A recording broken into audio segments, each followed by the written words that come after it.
Oi, gente, para quem não me conhece, sou Ana Cláudia. Estou aqui para contar meu quarto testemunho da minha caminhada com Jesus, o desafio do amor. Bom, gente, eu antes de ter essa experiência com Deus, eu já tinha um relacionamento, né? Já tinha um namorado. E primeira vez que nós fomos na igreja foi na virada do ano, que foi até nessa foto aí, do ano de 2010 para 2011, nós estávamos na igreja a primeira vez. Depois desse culto, nós fomos numa festa, mas aquele culto foi uma semente de Deus. E nós começamos a ir para a igreja, né? E várias coisas aconteceram, nós brigamos e separamos. Mas aí nós fizemos um encontro com Deus e nós reatamos, voltamos a namorar e noivamos. Nós noivamos e decidimos que iríamos casar. Então, gente, nisso eu comecei a buscar Deus com todo o meu coração, buscar ter uma intimidade com o Espírito Santo. E de eu começar a buscar o Espírito Santo, uma vez eu tive um sonho da qual eu mergulhava nas águas de Deus. E era tão maravilhoso. Eu começava a mergulhar, né, nas águas rasas e depois ia aprofundando mais um pouco.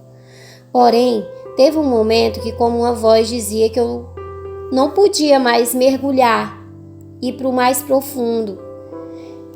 Eu tinha que voltar. E eu entendi que era porque eu tinha muitas coisas ainda pecados que precisavam ser tirados da minha vida. Eu estava noiva, mas eu vi uma vida de casada, né?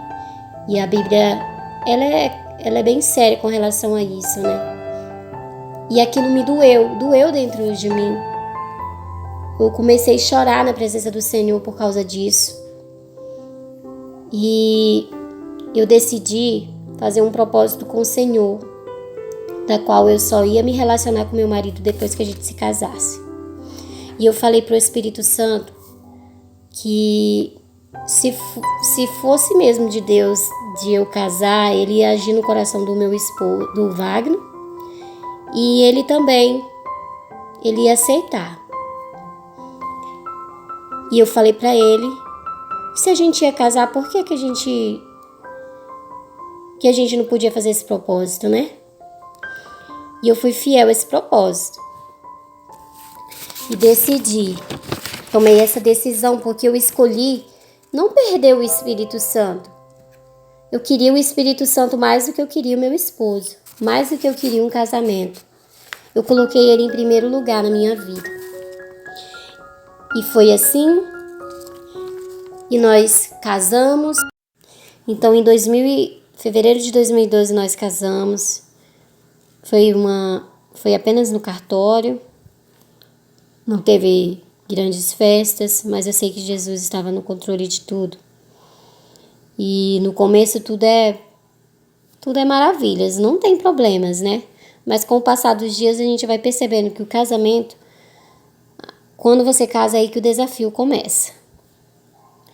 Começam a haver divergências, conflitos, discussões.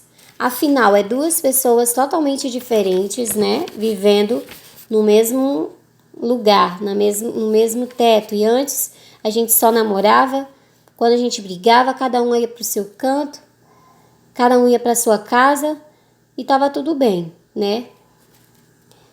E aí, eu aprendi que casamento não é um conto de fadas, mil maravilhas, né? O que os contos de fadas ensinam? Que as dificuldades vêm só até você casar. Depois, quando você casa, é feliz para sempre. Nunca mostram depois do casamento. As novelas, elas sempre mostram a dificuldade somente antes de casar. Mas, na verdade, descobri que o casamento é uma semente.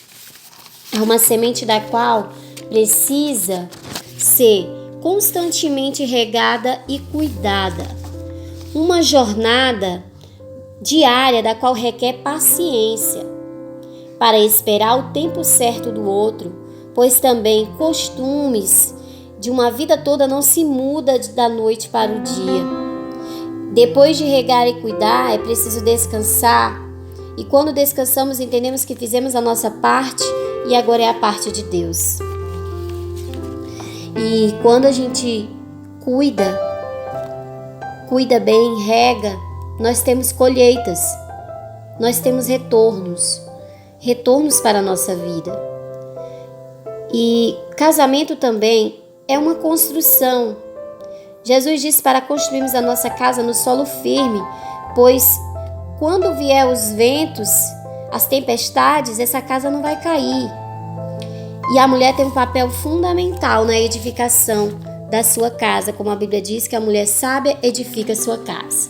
E edificar muitas vezes gera dor, cansaço e exaustão, mas vale a pena depois quando você vê a sua casa bonita e linda. Aprendi que ninguém muda ninguém, só Deus verdadeiramente pode mudar. Nos frustramos tanto querendo mudar o outro, quando mais fácil é mudar nós mesmos, mas mudarmos para melhor, sendo a sua melhor versão. Aprendi a colocar amor em tudo e a fazer o que eu queria que o meu esposo fizesse por mim.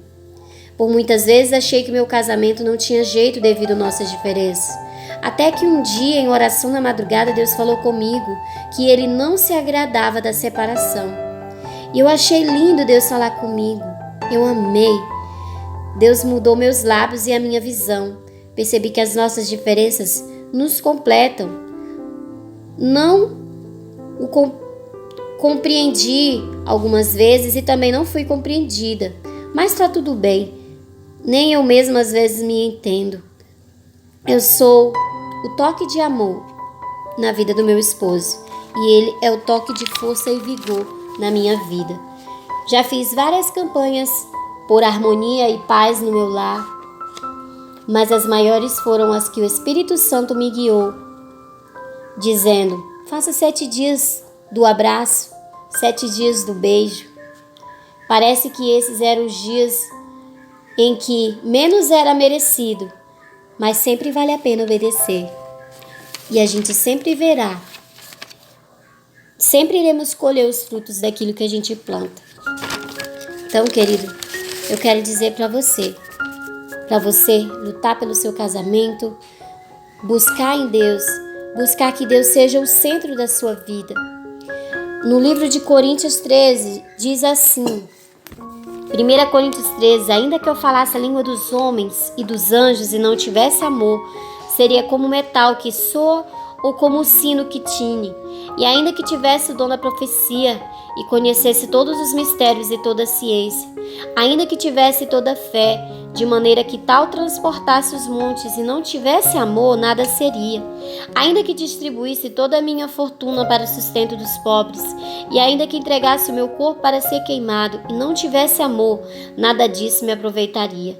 O amor é sofredor, é benigno, o amor não é invejoso, o amor não se trata com leviandade, não se ensoberbece, não se porta com indecência, não busca os seus interesses, não se irrita, não suspeita mal, não folga com injustiça, mas folga com a verdade. Tudo sofre, tudo crê, tudo espera, tudo suporta.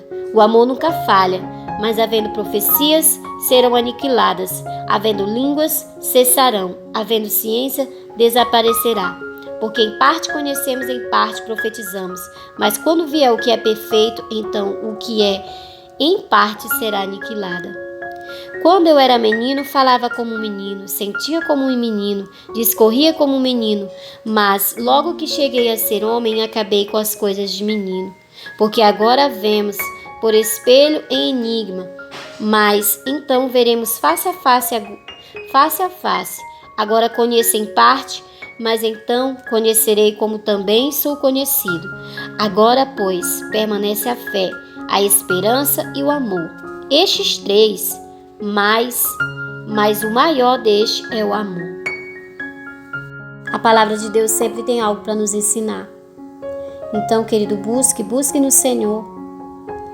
Busque forças em Deus, busque direção de Deus, busque a direção do Espírito Santo, porque Ele vai te ajudar. Ele vai te dar as estratégias certas para você agir no seu casamento, na sua casa, com seu esposo, com seu filho. Ele é o Todo-Poderoso, Ele é o verdadeiro amor. E ame Ele em primeiro lugar na sua vida.